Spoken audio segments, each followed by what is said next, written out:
For the teachers, I would begin with saying what I said at the beginning of part 1, and that is, make use of the Our Covenant God book, have that close at hand, do some research early on.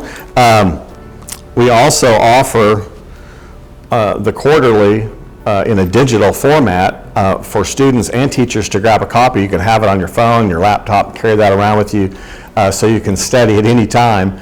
But also specifically for the teachers, that teacher's guide is going to be really important in this next series. And I can't possibly say everything that needs to be said about a particular lesson in the lesson itself. So there's lots of extra in terms of how we answer those questions, the focus and the intent of those questions. So make use of those with the class. Read those carefully. Utilize them if the class is struggling with an answer. Utilize those in an appropriate way.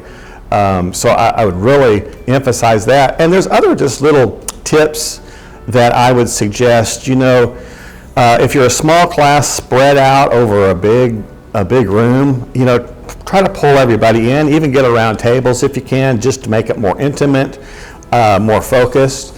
I've picked up little tricks as I've watched other congregations doing Sabbath school. One congregation actually started with the reflect on it at the very end, saying, this is where we're going, this is what we're going to aim for, and sort of putting that out there in advance. I thought that was just a great idea.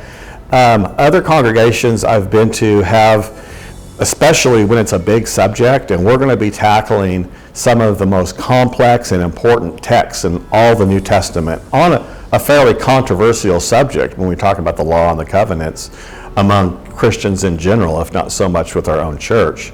And so some of these questions are really going to be profound. And if you want to assign questions to a small subgroup within your Sabbath school, or even a family, like the week before, and say, you guys really concentrate on that, come back with your answer. That's another thing I've seen that I think is just a little way to make the class more efficient and more productive and more of a blessing at the end.